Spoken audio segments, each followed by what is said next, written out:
Okay, so we are discuss today paper number first, unit number second. हमने monopolistic competition complete कर लिया है और आपको इसके पहले की रिकॉर्डिंग मिल जाएगा। अच्छा, जितने रिकॉर्डिंग देखने वाले हैं, जितने लाइव, वो मेरी बात सुनिए। देखो, इस ऐप को मैंने परचेज कर रखा है, मेंबरशिप इसकी, ठीक है।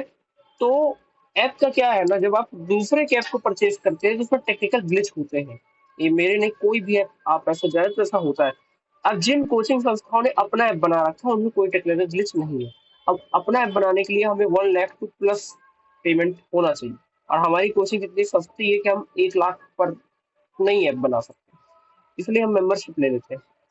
अब इसमें होता क्या है कि जैसे मैंने रिकॉर्डिंग की, रिकॉर्डिंग हो रही है, रिकॉर्डिंग आप देख पाएंगे, लेकिन रिकॉर्डिंग लंबे समय तक टिकी रहेगी ये विश्वास नहीं कर सकते। और आप पीछे के आप रिकॉर्डिंग सेशन में देखेंगे तो 30 सितंबर की रिकॉर्डिंग और 3 अक्टूबर की रिकॉर्डिंग नहीं दिख रही है। 30 सितंबर, 3 अक्टूबर, इस वजह से मैं कहूंगा कि अगर आप लाइव लेते हैं, बहुत अच्छी बात है। अगर आप रिकॉर्डिंग लेते हैं तो आज का आज रिकॉर्ड देख लीजिए, कल देख लीजिए बस। मैं बहुत आगे गारंटी नहीं लेके रखता। हाँ, मैं देता हूँ, मैं कोशिश करता हूँ कि रिकॉर्डिंग रहे, मैं टीम वगैरह सबसे बात कर रहा हूँ, लेकिन ये ग्लिच हर ऐप में है। इसलिए थोड़ा सा इस बात को समझते हुए आप अपने आप को संवेदनशील मानते हुए अपनी एक प्रायोरिटी यहाँ पे दीजिएगा, ठीक है। So please be here. Now today we discuss the paper number first, unit number second, welfare economics. आप गौर कीजिए, हम चाहे बीए पार्ट वन में चले, चाहे बीए पार्ट टू में चले, आज तक हमने वेलफेयर इकोनॉमिक्स को नहीं पढ़ा। पढ़ा है? नहीं। वेलफेयर इकोनॉमिक्स क्या है, इस विषय पे हमने कोई जानकारी नहीं ली। ये नया कॉन्सेप्ट आ रहा है इस बार। हमें पढ़ा है कि नहीं पढ़ा? वेलफेयर इकोनॉमिक्स नहीं पढ़ा ना, अब आ रहा है वेलफेयर इकोनॉमिक्स। हमारे पास एक कॉन्सेप्ट आ रहा है। वेलफेयर इकोनॉमिक्स मतलब होता है, वेलफेयर को आप क्या कहते हैं आसान भाषा में, हिंदी में हम क्या कहते हैं? कल्याण। कल्याण अर्थशास्त्र या अर्थशास्त्र, कल्याण ही अर्थशास्त्र जिसे आप कह सकते हैं। मतलब ऐसा अर्थशास्त्र जो कल्याण की भावना, यानी वेलफेयर की भावना रखता है, इमोशन रखता है। अच्छा, एक सोचने वाली बात है कि how is economics is to welfare, because economics is a different subject. एक अर्थशास्त्र एक अलग सब्जेक्ट है और वेलफेयर एक अलग पॉइंट है। कल्याण और वेलफेयर एक साथ मतलब इकोनॉमिक्स कैसे जोड़ते हैं? तो हमारे न्यू इकोनॉमिक, जो नए इकोनॉमिक्स और पुराने इकोनॉमिक्स ने भी कल्याण की भावना को जीवित रखा या जीवांत रखा। इसे फिलोसफिकल वे में भी कहा जाता है, इथिक्स जिसे हम कहते हैं।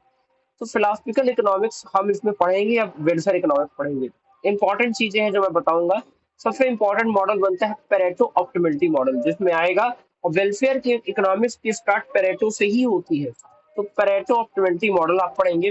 उसके बाद आप काल्डोर कंपनसेशन मॉडल पढ़ेंगे, काल्डोर का एक सिद्धांत है, उसको पढ़ेंगे। बर्गसन पढ़ेंगे, सोशल वेलफेयर फंक्शन पढ़ेंगे, कार्डिनल पढ़ेंगे, कई सारे लोगों को हम पढ़ेंगे। बट आज हम थ्योरेटिकल बेस में चीजों को समझेंगे और धीरे धीरे करके एक मॉडल को बड़े अच्छे तरीके से उसमें रिदम बनाते हुए पढ़ेंगे। So don't worry B anyone, don't Hari with anyone. आराम आराम से चीजों को लेना है, आराम आराम से चीजों को चलना है, ठीक है। समझ में आ गया? चलो अब स्टार्ट करते हैं वेलफेयर इकोनॉमिक्स की। वेलफेयर इकोनॉमिक्स की स्टार्टिंग पेरेटो से होती है, यानी कि पेरेटो, हु इज पेरेटो? आपने एक सुना होगा अप्रोच, कार्डिनल अप्रोच, और एक होता है ऑर्डिनल अप्रोच। सुना है कि नहीं सुना? कार्डिनल और ऑर्डिनल दो अप्रोचेस होते हैं इकोनॉमिक्स में। हम ये फर्स्ट ईयर में शायद पढ़ चुके हैं, फर्स्ट ईयर मैंने बताया भी है, अब फिर से मैं बता रहा हूँ। कार्डिनल मतलब क्या होता है, और जो इकोनॉमिक जो कार्डिनल अप्रोच को मानते हैं, कार्डिनल मतलब कार्डिनल इकोनॉमिक्स ने एक अप्रोच दिया था। ये माइक्रो इकोनॉमिक का टॉपिक है। उन्होंने एक अप्रोच दिया था। उसका मतलब क्या था कि अगर हम यूटिल्स को, उपयोगितावाद को नापते हैं तो वो यूनिट में नापा जाए। आप याद करो बीए फर्स्ट ईयर में, तो उपयोगिता को यदि आप नापते हो तो आप यूनिट में नापो। उपयोगिता मतलब, जैसे मान लो कि मैं कहूँ मुझे चाय पीना है, मुझे चाय पीना है, तो मैं सिर्फ अपनी उपयोगिता है, संतुष्टि है, सेटिस्फेक्शन है, उसको मैं यूनिट में नापूं कि मुझे कितनी चाय पीनी है। तो मान लो मुझे 2 कप चाय पीने में संतुष्टि मिलती है, यानी कि मुझे एक कप बराबर 2 यूटिल्स, तो 2 कप बराबर 4 यूटिल्स। मुझे समोसे पसंद है, इससे ज्यादा मुझे पिज्जा पसंद है, तो समोसे को 2 यूटिल्स, पिज्जा 5 यूटिल्स मुझे पसंद है। अब आपसे कोई कहे भाई कितने रसगुल्ले खा सकते हो, आपने कहा जब तक मुझे अच्छा लगेगा मैं खा सकता हूँ, मुझे अच्छा लग रहा है। अच्छा लगना, सुकून मिलना, संतुष्टि होना, यही वेलफेयर है। आप याद रखिएगा वेलफेयर क्या है? अच्छा लगना, जहां पे एक संतुष्टि यानी सेटिस्फेक्शन की भावना में पहुंच जाए, या आप इसको इकोनॉमिक भाषा में कहे, जहां आपकी उपयोगिता पूरी हो जाए, जहां आपकी यूटिलिटी सेटिस्फाई हो जाए वहां आप वेलफेयर पोजीशन होते होते हैं। Where you satisfy your utility, that position is called welfare position. आप इसको पॉइंट आउट करके लिख लीजिए, जहां पे हम वेलफेयर, हमारा कहाँ है वेलफेयर, इसको लिखिए where our utility are satisfy, और where in our high utility, in we are high utility और वेयर यूटिलिटी आर सेटिस्फाई, जहां हमारी उपयोगिता संतुष्ट होती है वहां हमारा वेलफेयर होता है। गरीबों में कंबल बांटना वेलफेयर नहीं है इकोनॉमी की भाषा में। इकोनॉमी की भाषा में वेलफेयर क्या है? जहां पे हमारी उपयोगिता संतुष्ट होती है, जहां पे हमारी यूटिलिटी सेटिस्फाई होती है। अब यूटिलिटी सेटिस्फाई का मतलब सीधी बात है कि आई एम हंग्री पर्सन, मुझे भूख लगी है, now I want to food, मुझे खाना खाना, इसकी मतलब मुझे यूटिलिटी है काफी ज्यादा है। अब जैसे जैसे मैं खाना खाता जा रहा हूँ मेरी यूटिलिटी बढ़ती जा रही है, मेरी उपयोगिता बढ़ती जा रही है, और एक टाइम बाद मैं उसको सेटिस्फाई कर लूंगा, मतलब इक्विलिब्रियम में आ जाऊंगा। लेकिन आपको मान लो, अब हम उसको क्वांटिटी से नापते हैं, मुझे मान लो 5 रोटी की भूख है, मुझे एक रोटी दी जाए, तो क्या मेरी यूटिलिटी सेटिस्फाई हुई है? Tell me, is it my utility satisfy? मुझे 5 की भूख थी, मुझे 5 रोटियां खानी थी, 5 चपाती पराठे खाने थे, मुझे एक पराठा दिया जाए, एक रोटी दी जाए, तो क्या मैं संतुष्ट होऊंगा? क्या मैं सेटिस्फाई होऊंगा? टेल मी, यस और no please, give me your answer please. If am I satisfy with all these substance, क्या मैं सेटिस्फाई हो पाऊंगा? नहीं हो पाऊंगा। तो जब मैं नहीं हो पाऊंगा, इसका मतलब मेरी मेरा कल्याण अभी नहीं हुआ, मैं इकोनॉमिक वेलफेयर की पोजीशन में नहीं पहुंचा। अब आप यहाँ से जोड़िए गरीबों को। अब क्यों पुअर की बात इकोनॉमिक्स में की जाती है? आप गौर कीजिए, पुअर है, poor should be the more utility, उनके पास कई सारी यूटिलिटी होती है, जैसे उन्हें स्कूल जाना है, उन्हें खाना खाना है, उन्हें अच्छा सोने के आराम के लिए एक अच्छा स्वस्थ स्वच्छ जगह चाहिए, उन्हें रहने के लिए घर चाहिए। मान लो मैं एक घर में रह रहा हूँ, लेकिन वो टूटा है, पानी उससे चू रहा है और गंदगी है, क्या मेरे मैं संतुष्टि से वहां सो पाऊंगा, रह पाऊंगा? नहीं। तो मेरी यूटिलिटी सेटिस्फाई नहीं हो पाई। मुझे भूख लगी है 10 रोटी की, एक गरीब व्यक्ति को भूख लगती है, वो खाने में थोड़ा सा पाता है, या वो नहीं भी पा पाता है, और उसको खाना इतना सारा खाना रहता है, या उसको खाना खाना रहता है, तो उसकी यूटिलिटी सेटिस्फाई नहीं होती, उसकी यूटिलिटी मैक्सिमाइज नहीं होती, उसकी संतुष्टि या उसकी उपयोगिता संतुष्ट नहीं होती, अधिकार नहीं होती, इसलिए वो गरीब यानी पुअर होता, उसका वेलफेयर नहीं होता। तो इकोनॉमी की भाषा में यूटिलिटी सेटिस्फेक्शन ही वेलफेयर पॉइंट है, जहां पे आपकी यूटिलिटी सेटिस्फाई हो जाए, आप संतुष्ट हो जाए, वही एक वेलफेयर यानी कल्याण की अर्थशास्त्र है। इसमें दो अप्रोच बटे हुए हैं, अप्रोचेस तो कई है, लेकिन पहला दूसरा जो है कार्डिनल और ऑर्डिनल का, cardinal ordinal, cardinal ordinal, cardinal और ऑर्डिनल, ठीक है, ये हिंदी इंग्लिश दोनों बता रहा हूँ। कार्डिनल अप्रोच कहता है कि भाई यूटिलिटी को नापा जाता है। जैसे मैं कहूंगा कि मुझे जलेबी खा के अच्छा लगा, लेकिन उससे अच्छा मुझे समोसा खा के लगा, ठीक है, मैं कितनी जलेबी खा सकता हूँ? तो जितनी आप जलेबी खाते जा रहे हो ना, वो नापोगे। जैसे रोटी में आपको एक यूटिल्स मिला, सब्जी में आपको 2 यूटिल्स मिला, इस तरह आप नापोगे, मेजर करोगे, मेजर। तो क्या, अब ये बात तो ठीक है, कार्डिनल ने कह दिया मेजर करोगे। कार्डिनल कौन इकोनॉमिस्ट है? तो मार्शल पीगू, ये जो लोग इनको मान रहे हैं, मार्शल पीगू, जो जो इकोनॉमिक्स मान रहे हैं, वो कार्डिनल इकोनॉमिक्स की श्रेणी में आते हैं, they are categorized in a cardinal economics. Now what they obtain, they found that कि अगर आपको वेलफेयर लाना है, तो आपको नंबर यानी कैलकुलेशन के साथ वेलफेयर क्रिएट करना पड़ेगा। यानी यूटिलिटी का नंबर होगा कि भाई उसको 4 यूटिल्स की सब्जी संतुष्ट कर देगी, उसको 5 यूटिल्स का पराठा संतुष्ट कर देगा। अब आप सुनने में अजीब लग रहा होगा, 5 यूटिल्स में पराठा, हाँ, लेकिन अगर हम उसको रियल वर्ल्ड में देखें तो इट इज इम्पॉसिबल कि हम अपनी संतुष्टि कभी भी कैलकुलेशन में निकाल नहीं सकते, it is impossible. Now second point is Pareto. Pareto, और प्रेटो ने कहा, आप इंडिफरेंस कर्व को याद कीजिए, जहां उसने रैंक दिया हुआ है, सबसे ज्यादा ऊपर आप कर्व में जाएंगे तो सबसे ज्यादा संतुष्ट हो जाएंगे, इंडिफरेंस कर्व, अधिमान वक्र, याद कीजिए फर्स्ट ईयर को। प्रेटो ऑप्टिमलिटी ने कहा कि, उसने कहा कि भैया ये मुश्किल है कि हम संख्या से निकाल पाए कि किसको कितनी पूर्ति हो पा रही है, किसको सबसे ज्यादा वो अच्छा मानेगा, किससे ज्यादा संतुष्ट होगा। तो उसने क्या कहा, उसने कहा कि चलो हम रैंक दे देते हैं। रैंक मतलब वरीयता, विवरीयता। तो वरीयता कैसे दी गई? मान लो मुझे समोसे पसंद है, लेकिन मुझे उससे ज्यादा पसंद जलेबी है, तो मेरी जलेबी जब मैं खाऊंगा तो मेरे यूटिलिटी सेटिस्फेक्शन ज्यादा बढ़ जाएगा कंपेयर टू समोसा। मुझे वॉचेस अच्छी लगती है टाइटैन की, लेकिन मैं पहन रहा हूँ मान लो सोनाटा की, जैसे ही मैंने टाइटैन पहना तो मेरा सेटिस्फेक्शन लेवल ज्यादा अप गया, मेरी इंडिफरेंस कर मैं ऊपर चला गया, इसे रैंक कहा गया, रैंक से नापा गया, रैंक किया गया, रैंक, समझ रहे? इसमें यूनिट नहीं है, वरीयता है। आप ज्यादा वरीयता दे रहे हो उसको तो मतलब ज्यादा संतुष्ट हो, आप ज्यादा यूज कर रहे हो। तो ये पेरेटो ऑप्टिमिलिटी, पेरेटो है। और दूसरा मैंने क्या होता है, कार्डिनल अप्रोच है, दूसरा पेरेटो अप्रोच है। तो कार्डिनल ऑर्डिनल, कार्डिनल ऑर्डिनल, आपको ये दोनों समझ में रखना है, ये दोनों ध्यान में रखना है। Now let's come the two more economics who discuss about the welfare. आज हम, क्योंकि मैं बता रहा हूँ कि आज मैं काफी अच्छा इंट्रोडक्शन आपको बता दूंगा, ये बेसिक्स बहुत इंपॉर्टेंट है और इसी के तर्ज पे हमारी थ्योरी बनेगी। आज मैं बताऊंगा, सब कुछ मेंटेन करूंगा।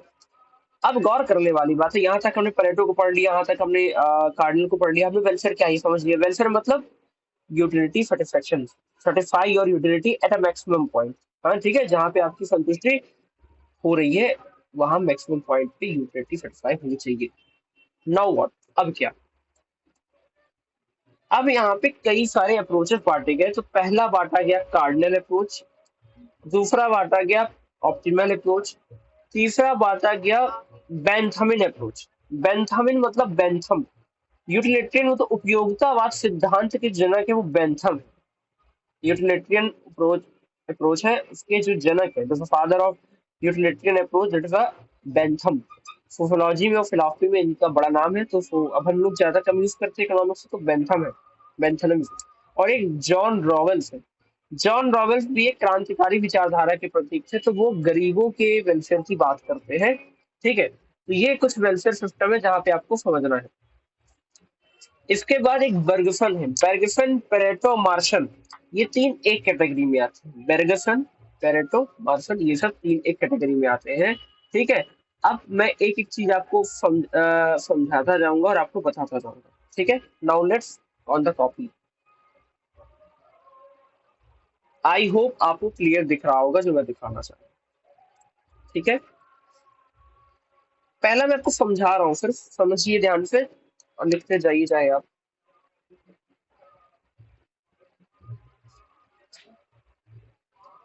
क्लासिकल वेलफेयर, क्लासिकल कल्याण सिद्धांत, वेलफेयर फंक्शन, कार्यक्रम। ठीक है, क्लासिकल में आ जाते हैं आपके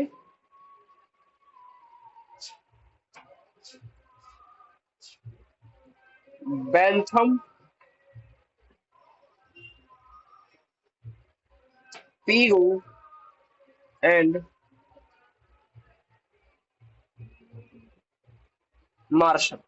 ठीक है, बेंथम, पीगो और मार्शल, ये तीन कारक क्लासिकल इकोनॉमिक्स में आ जाते हैं। अगर आप कार्डिनल, ये कहते क्या है, समझिएगा, ये कहते क्या है, सोशल वेलफेयर कब होता है? तो इनका मानना सोशल वेलफेयर का तो sum of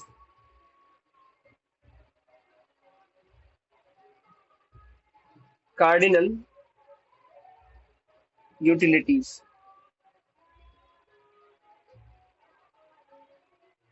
obtained by all member of society. दिख रहा है ना? सोशल वेलफेयर कब होगा, ये इनका मानना है। क्लासिकल वेलफेयर जो है, बेंथम, पीगो, मार्शल, इनका मानना है सोशल वेलफेयर होगा sum of cardinal utility obtained by all member of society. जितना sum of cardinal, cardinal utility का जब आप टोटल करेंगे और कितने सभी मेंबर का, तब आप मानिए कि सामाजिक कल्याण हो गया। कैसे इसको इन्होंने ऑप्टेन किया है? इन्होंने क्या, W is equal to U1 plus U2 plus U3 plus U4 और प्लस UN, ये इनका फॉर्मूला है। समझिएगा, ध्यान से इनको समझिएगा, आपके सिलेबस में है ये। क्या है ये क्लासिकल्स है, हम जानते हैं क्लासिकल्स की। तो क्लासिकल वेलफेयर कहता है कि जब सोशल वेलफेयर कब माना जाएगा, तो क्लासिकल वेलफेयर कहता है कि जब सम ऑफ कार्डिनल, नहीं दिख रहा है, दिख नहीं रहा है क्या? एक मिनट, देखो, तो यहाँ पे सीधा सीधा है, social welfare equal to sum of cardinal utilities obtained by all member of society. Sum of मतलब कैसे, आप अपने न्याय की बात मत कीजिए, अपने कल्याण की बात मत कीजिए। जब एक व्यक्ति के कल्याण की बात होती है तो इसका मतलब ये है कि उसकी उपयोगिता जहाँ सेटिस्फाई हो जाए, जहाँ संतुष्ट हो जाए, सेटिस्फाई यूटिलिटी सेटिस्फाई हो जाए, वो उसकी यूटिलिटी सेटिस्फाई होगी। लेकिन सोसाइटी कैसे, हम कैसे जाने कि सोसाइटी का वेलफेयर हो गया है? तो कहा गया कि जब सभी मेंबर, जितने मेंबर है, मेंबर एक, मेंबर दो, मेंबर तीन, मेंबर चार, और जितने मेंबर सबकी यूटिलिटी को सेटिस्फाई करके उनका जोड़ कर दिया जाए तो आपका वेलफेयर निकल आएगा। ये सोशल वेलफेयर फंक्शन कहता है। बेंथम पीगू मार्शल कहते हैं कि sum of cardinal utilities obtained by all member of society. Cardinal utility मतलब मापना, नंबर में मापना किसी की उपयोगिता को। तो जब सभी का सम यानी कि प्लस कर दिया जाए तो एक पूरे समाज का क्या निकल आएगा, वेलफेयर निकल आएगा। क्लियर है? मैं मानू क्लियर है कि नहीं क्लियर है?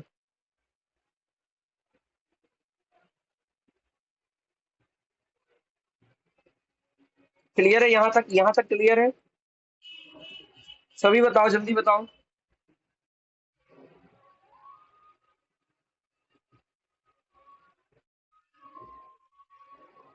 ओके, देखो, सोशल वेलफेयर कब होगा? जब सम ऑफ कार्डन utility obtain bye all member, जब सभी का यूटिलिटी एक साथ प्लस कर दिया जाए। जैसे मान लो कि भाई मुझे संतुष्टि मिली, ये एक, मेंबर दो, मेंबर थ्री, इन सब का प्लस जब जिस सब की संतुष्टि कर दिया जाए तो समाज की संतुष्टि निकल आएगी। ठीक है, इसके बाद अगला पॉइंट आप समझो। इसके बाद अगला पॉइंट है कि समाज की संतुष्टि की वृद्धि के लिए हमें इनकम की आवश्यकता होती है। हमें क्या चाहिए? इनकम चाहिए ना, क्योंकि इनकम से हम यूटिलिटी मैक्सिमाइज करेंगे। यूटिलिटी कैसे मैक्सिमाइज करेंगे? इनकम से करेंगे। We maximize the utility by income, income से करेंगे। तो इनका कहने का मतलब ये है कि अगर आपको यूटिलिटी मैक्सिमाइज करना है तो marginal utility of income,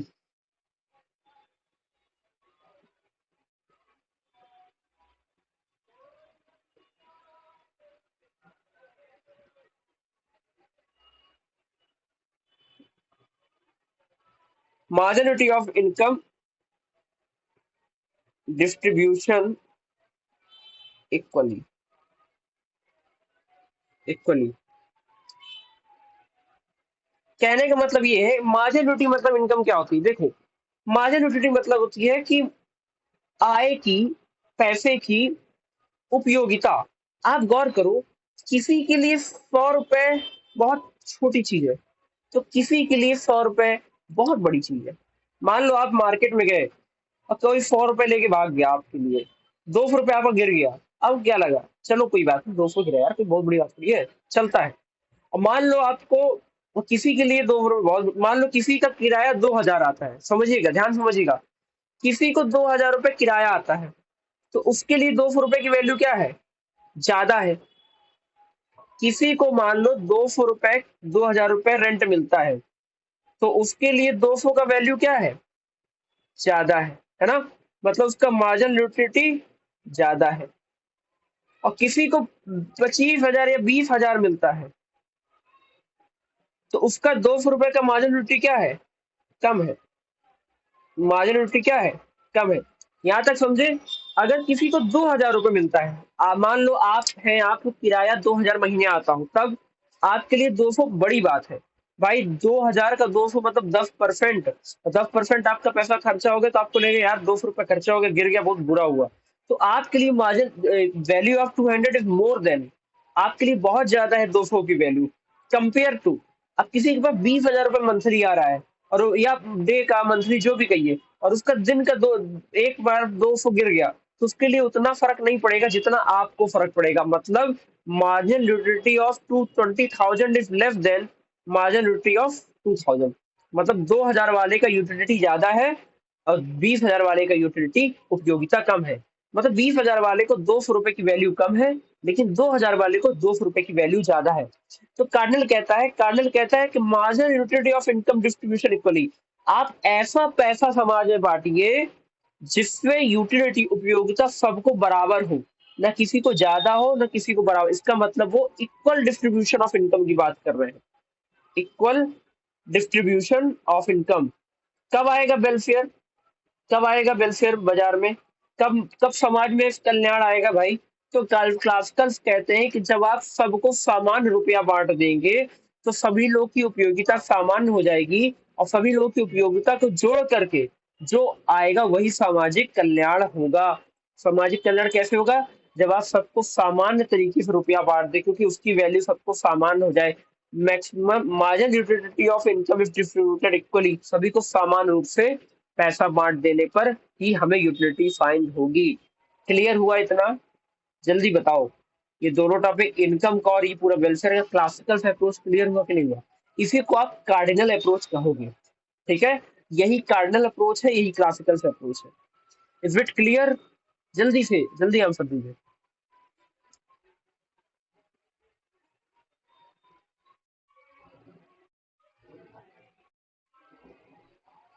very good, very good, very good, it is amazing. बहुत बढ़िया कॉन्सेप्ट आपने अभी अभी पढ़ा है। जो income utility maximization, marginal utility of income distributed जब होगा तो यूटिलिटी आ जाएगा। ये देखिए प्लस करके इन्होंने पूरा बताया हुआ है। ये है कार्डिनल अप्रोच, यही है क्लासिकल वेलफेयर फंक्शन। आपके आ जाए अगर what is the classical welfare function, या एग्जाम में हो जाए तो cardinal approach of the social welfare function, तो आप इसी को लिख देंगे तो भी आपका बन जाएगा। या अलग मार्शल, बेंथम, पीगू, मार्शल किसी का पूछ ले तो भी आप इसको लिख देंगे तो आपका आंसर बन जाएगा। गौर कीजिएगा, इसका कोई नोट्स नहीं मिलने वाला है। कारण मैं बता रहा हूँ, क्योंकि ये ऑथेंटिक टॉपिक नहीं है। ऑथेंटिक मतलब इसकी अभी तक के टॉपिकों में जितनी बार एग्जाम हुआ है उसमें ये टॉपिक उतनी शिद्दत से आया नहीं। इसका टच मिलने को मिलता है, जब क्वेश्चन आता है तो इसका टच जरूर हमें दिख जाता है कि हाँ। तो यही आपके पास ये नोट्स रहेगा, इसी को आप लिख लीजिए, स्क्रीनशॉट कर लीजिए। और अपने पास हिंदी वालों की मुझे नहीं लगता कि समझने में दिक्कत होगी। हिंदी वाले भी इसको आराम समझ सकते हैं, ये लिखा भले इंग्लिश में है। समझ रहे हो मेरी बात? तो ये क्लासिकल वेलफेयर फंक्शन है, इसको आप कार्डिनल अप्रोच भी कह सकते हैं।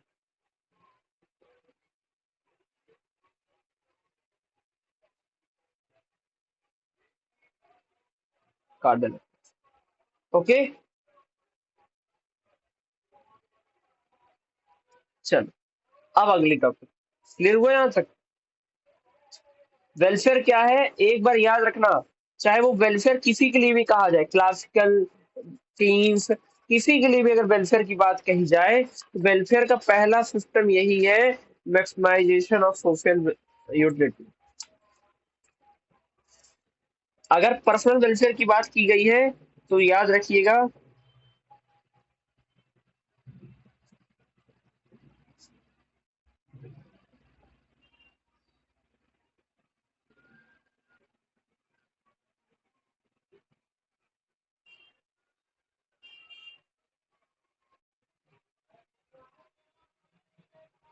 अगर पर्सनल वेलफेयर की बात करें, कोई कह रहा है कि भाई पर्सनल वेलफेयर कब होगा, तो सभी के लिए यूटिलिटी में, चाहे वो कोई भी अप्रोच हो, कोई भी सिद्धांत हो, सभी सिद्धांत के अंत में एक ही है, यूटिलिटी सेटिस्फेक्शन। यूटिलिटी मैक्सिमाइजेशन जहाँ हो रहा है वही पर्सनल वेलफेयर होगा। और जब समाज की बात की जाए, सोशल की बात की जाए, तो आप बस यूटिलिटी मैक्सिमाइजेशन में सोशल कर दीजिए, सोशल यूटिलिटी मैक्सिमाइजेशन। जहाँ पे समाज का ज्यादा होगा, जहाँ पे जहाँ पे समाज का यूटिलिटी ज्यादा होगा वहां पे सोशल यूटिलिटी मैक्सिमाइजेशन। ठीक है? जैसे हमारे पास कई सारे लिटरेचर्स हैं, हमारे पास कई सारे फॉलोअर्स हैं, अलग अलग चीजों को, अलग अलग भावनाओं को मानने वाले, अलग अलग धर्म या कुछ भी आप कहिए उसको, पंथ को मानने वाले। बट एट द लास्ट जो एक है कि एक यही है कि there is some divine power in there, कोई ना कोई डिवाइन पावर हमारे साथ है। चाहे वो किसी भी पंथ ग्रंथ या किसी भी नाम या किसी भी स्वरूप से आप जाइए, कोई भी आइडियोलॉजी को आप मानिए, किसी भी आइडियोलॉजी पे चलिए, but is truth that divine power is there, एक डिवाइन पावर मौजूद है। उसको पाने के, उसको जानने के, उसको फॉलो करने के तरीके अलग अलग है। ठीक है? चीजें अलग अलग है। कुछ लोग, किसी में बहुत नॉन वायलेंस तरीके से हम चीजों को फाइंड करते हैं, किसी वायलेंस तरीके से हम चीजों को फाइंड करते हैं, किसी में अलग है, किसी में अलग है। So there are so much of reasons, but there is one thing is truth, all are, divine power is there, exist. कोई भी धर्म ऐसा नहीं कहता कि नहीं सिर्फ मनुष्य के अलावा कुछ है ही नहीं, सिर्फ मनुष्य है उसके बाद कोई चीज नहीं है। नहीं, कोई भी धर्म, कोई पंथ, कोई भी मानने वाली चीज ये नहीं कहती कि मनुष्य ही है। सब कहते हैं कि एक कोई शक्ति है, डिवाइन है। जो डिवाइन कह रहे हैं ना, तो वही है सोशल मैक्सिमाइजेशन, वेलफेयर मैक्सिमाइज। कोई भी थ्योरी आपको कोई भी बात सिखाए, लेकिन अंत में उसका गोल यही है, वो आपको यही बताएगी कि यूटिलिटी मैक्सिमाइजेशन होता है, यूटिलिटी मैक्सिमाइजेशन। आ रहा क्लियर है ये एक वेलफेयर का पॉइंट है जो मैं आपको बता रहा हूँ कि अभी with now understand the most important. अगला पॉइंट हमारा आता है पेरेटो का। हमने कार्डिनल पढ़ा। अब पेरेटो का मतलब पेरेटो ऑप्टिमिलिटी नहीं है, ये पेरेटो ऑप्टिमिलिटी एक अलग सिद्धांत है। इसको पेरेटो के सिद्धांत से आप समझिए, इसको मैं इसको डायरेक्ट इसका अलग नाम दे देता हूँ। इसको आप बर्गसन मॉडल समझिए, बेर्गन सैमुअल्सन मॉडल। ऐसा आपको क्लियर दिख रहा है ना एकदम? बताते रहना भाई बीच बीच में।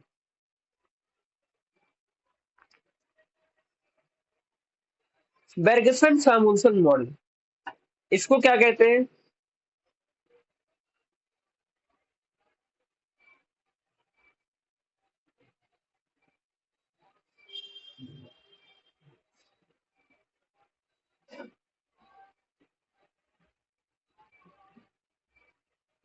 देखो, बर्गसन सैमुअल्सन मॉडल जब हम पढ़ते हैं तो उसमें एक फॉर्मूला ऐसे आता है, W is equal to utility first, utility second और यूटिलिटी थर्ड। सॉरी, और यूटिलिटी जी, ये है यूटिलिटी एन, यूटिलिटी एन। ये ये मॉडल क्या कहता है? What is the meaning of Bergson Samuelson model? देखो, ये मॉडल कहता है कि आप यूटिलिटी मेजर नहीं कर सकते, आप मेजर नहीं करते हो, आप क्या करते हो, आप रैंक करते हो। ठीक है, रिफोर रैंक करते हो, मतलब ordinal utility indicate the different individual और household in the society. मतलब क्या है? मतलब ये है यूटिलिटी का मतलब क्या है? ये कैसे कह रहे हैं यूटिलिटी? यूटिलिटी का मतलब ये लोग कह रहे हैं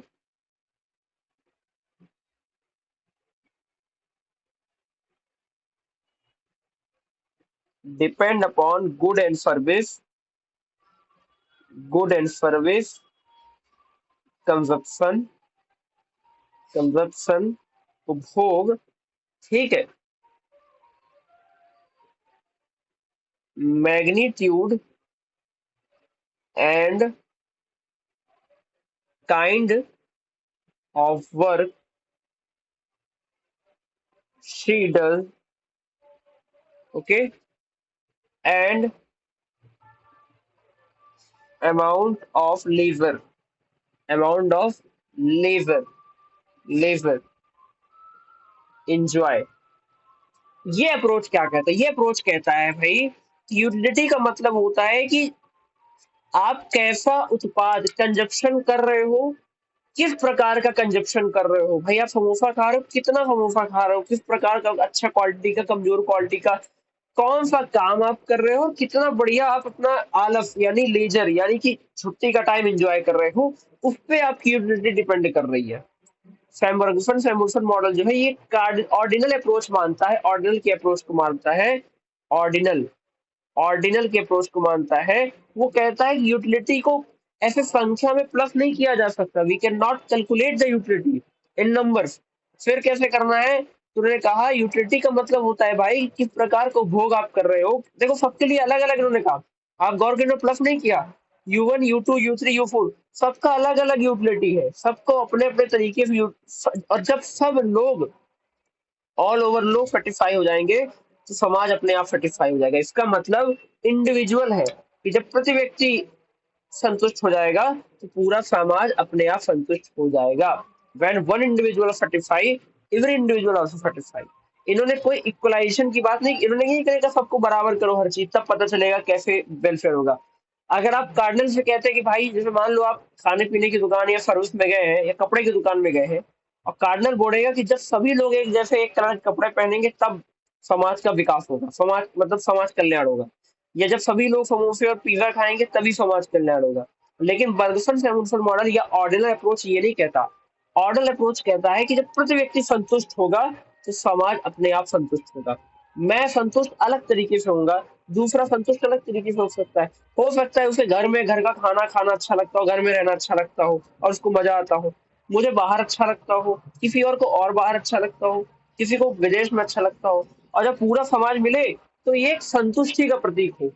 समझ है? तो ये रैंक की बात कर रहे हैं, ये इक्वलाइजेशन की बात नहीं कर रहे हैं। ऑर्डिनल अप्रोच जिसे हम कहते हैं बेर्गसन सैमुअल्सन मॉडल होता है, ये उसका फॉर्मूला है। यहां तक समझ में आया? इसमें नो पॉइंट ऑफ एलोकेशन है, कोई एलोकेशन नहीं कि नहीं सबको बराबर बांट दो। ऑप्टिमम है, ऑप्टिमम ऐसा पॉइंट जहां पे सब लोग एक ऑप्टिमम, कम से कम सब इतना इतना तो यूज कर ही रहे हो, कम से कम सबके पास घर हो तो वेलफेयर मानते हैं, कम से कम एक वक्त का खाना सबके पास हो तो हम मानते। ऑप्टिमम एलोकेशन है, कम से कम इतना तो होना चाहिए, ऑप्टिमम, इससे कम नहीं माना जाएगा भाई।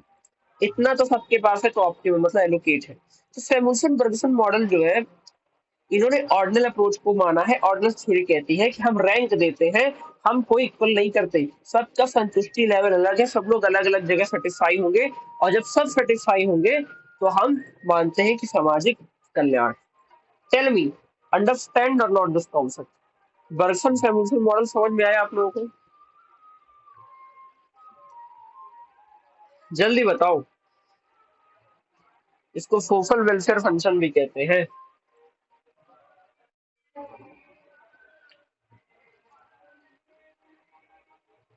90% आ गया।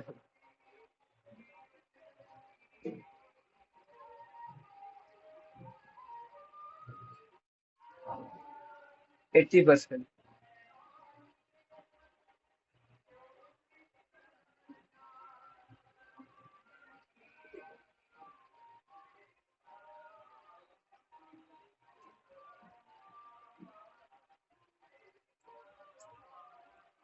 अच्छा, एक और चीज समझो इसमें, आपको इसमें एक और चीज समझना चाहिए कि ये एक बात और कहते हैं, जब बी वेलफेयर की बात कहते हैं तो ये और कहते हैं कि जो एलोकेशन ऑफ गुड है, एलोकेशन ऑफ गुड, अगर आप समाज में कोई चीज बांट रहे हो, ठीक है, उसको जैसे हमने कहा पैसा भाई सबको बराबर होना चाहिए, हमने कार्डिनल अप्रोच कह दिया। लेकिन उन्होंने कहा कि पैसा अगर आप बांट रहे, कोई भी वस्तु हो है अगर समाज में बट रही है तो इस प्रकार से होनी चाहिए, कि हर इंडिविजुअल का, ठीक है, utility distribution compatible with the worthness of the individual according to the social welfare function. मतलब the implies that the allocation of good is done in a such a manner so as to have the distribution compatible with the worthiness of the individual।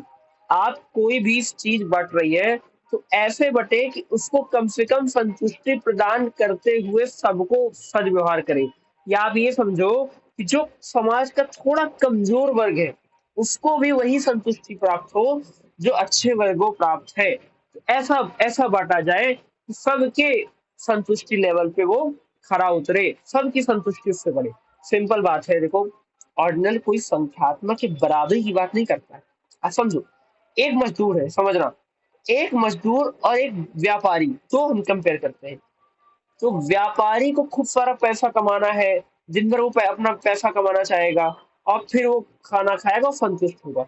मजदूर अपनी मजदूरी करे और उसको 500 रुपये, उसको 600 रुपये मिल जाए और वो उसको बढ़िया दो वक्त का खाना मिल जाए, उसको संतुष्टि उसमें बहुत ज्यादा होती है। तो उसकी संतुष्टि जहां पे वो खड़ा है, 2 वक्त का पैसा, अच्छा 2 वक्त खाना और अच्छा पैसा दे दिया जाए मजदूर को, और व्यापारी दिन भर काम करके बढ़िया पैसा कमाया और खाना खाया, तो उन दोनों का पैसे से आप इक्वल मत करो, नंबर से आप इक्वल नहीं कर सकते, बट उन लोगों की संतुष्टि, यूटिलिटी दोनों इक्वल है। क्यों? क्योंकि यहाँ पे वो अपने हिसाब से, वो अपने हिसाब से संतुष्ट है। समझ रहे हो? तो बर्गसन मॉडल बस यही है और कुछ भी इसके बाद एक्स्ट्रा नहीं है। अब समझ में आया चीजें? अब क्लियर हुआ सबको? जल्दी बताओ।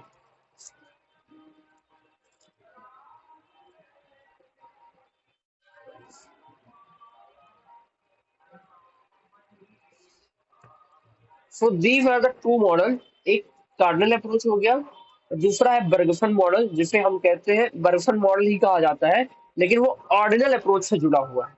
क्योंकि अब मैं डायरेक्ट आपको ऑर्डिनल अप्रोच इसलिए नहीं पढ़ा रहा हूँ क्योंकि मैं मुझे ऑर्डिनल अप्रोच पेरेटो ऑप्टिमलिटी वाला पढ़ाना है, जो अगली मतलब कल क्लास में पढ़ाऊंगा, क्योंकि मैं आज इसको नहीं पढ़ा सकता। आज पढ़ाऊंगा क्योंकि बड़ा टॉपिक है। कल हम परेटो ऑप्टिमलिटी थ्योरम पढ़ेंगे। It's very important theorem, it's very good theorem. और वेलफेयर का पहला थ्योरम वही है, मेन थ्योरम वही माना जाता है, परेटो ऑप्टिमलिटी। ठीक है, परेटो। लेकिन ये कार्डिनल, ये अप्रोचेस थे जो मैंने आपको बताया। कार्डिनल में आपने क्या समझा भाई, इक्वल डिस्ट्रीब्यूशन ऑफ थिंग्स होना चाहिए। अगर आप हर चीज बराबर बांटी जाएगी तो समाज का कल्याण तब हो जाएगा। ऑर्डल क्या कह रहा है, ऑर्डल कह रहा है कि नहीं नहीं, समाज ऐसा इक्वल मत बांटो, सब अपने अपने संतुष्टि पे आ जाए तो समाज का कल्याण हो जाएगा। अगर वो मजदूर है, आप सब ऑब्जर्व कीजिए, एक मजदूर दिन भर काम किया, उसको बढ़िया आपने खाना दिया, और उसका अगर 500 रुपये उसको होता है तो आप 550 600 दे दो, उसको जो सेटिस्फेक्शन मिलेगा। और एक व्यापारी जब दिन भर व्यापार कर रहा है, उसको अच्छा खासा पैसा, उसका लाख रुपए मान लो 50-60 हजार उसने इनकम गेन की एक दिन में, और फिर एक वक्त का खाना खाया और उसको जो संतुष्टि होगी, तो वो दोनों की बराबर है लेकिन अपने अपने लेवल की है। ठीक है, तो यहाँ पे इन्होंने समाज को इस प्रकार से डिवाइड किया। So there were two point I have discuss, question syllabus में है, मैंने बताया। और आपको वेलफेयर जब भी पूछा जाए तो वेलफेयर मतलब यूटिलिटी मैक्सिमाइजेशन से ज्यादा कुछ नहीं होता। यूटिलिटी मैक्सिमाइजेशन ही वेलफेयर है, रियल में भी यही है। रियल में भी आप गौर कीजिए, आपको तब तक मजा नहीं आता, तब तक आपको संतुष्ट आप किसी चीज से नहीं होते। मान लो मैं पढ़ा रहा हूँ और आप संतुष्ट नहीं है तो आपको मजा नहीं आएगा, आपको पढ़ी नहीं, आपको पढ़ाई भी कर लेगी। इसी प्रकार हम कुछ खा रहे हैं, पी रहे हैं, जा रहे हैं, घूम रहे हैं, कुछ भी कर रहे हैं, बड़ा संतुष्ट नहीं, you are not welfare, you are not satisfied your utility, it is not. अगर आप किसी के लिए काम भी करते हो, किसी को दान भी करते हो, तो संतुष्ट करो। अब ऐसा होता है कि अब आपने किसी को 5 रुपए दिया, वो कह रहा नहीं 50 चाहिए, वो एक अलग चीज है। ठीक है, वो संतुष्ट नहीं हो। बट अगर आप किसी को कुछ खाना खिला रहे हो तो of course you will try to कि हम पूरा फूड उसको खिलाएं, है ना। और वो बहुत भूखा और आपने कहा भाई मैं 2 ब्रेड दे दूंगा, 2 ब्रेड ले लो, और वो दान हो गया, तो वो वेलफेयर नहीं हुआ, वो दान है, it's good, but it's not a welfare, क्या उसका कल्याण तो नहीं होगा क्योंकि वो संतुष्ट नहीं है। ओके, सेटिस्फाई मतलब, अब कोई कोई लोग है कि एकदम ही संतुष्ट नहीं है, वो मान लो आपने उसको ब्रेड भी दिया, वो कह रहा नहीं 50 ब्रेड चाहिए, 10 समोसे चाहिए, वो एक अलग, वो तो फिर वो एक्स्ट्रॉर्डनरी चीजें हैं। वो दिल से इच्छित हो जाए, उसका एक और ज्यादा स्टेप लेने का मन ना करे, डिमिनिशिंग ऑफ यूटिलिटी हो जाए, वो हो गया वेलफेयर पॉइंट। ठीक है, तो मुझे लगता है इतना काफी है जो मैंने इंपॉर्टेंट चीज पढ़ाई, क्योंकि उस पॉइंट को मैं अगले दिन पढ़ाऊंगा। आप सबको क्लियर हुआ? But clear to all of you, tell me please, clear हुआ कि नहीं हुआ? जल्दी बताओ, टेल मी।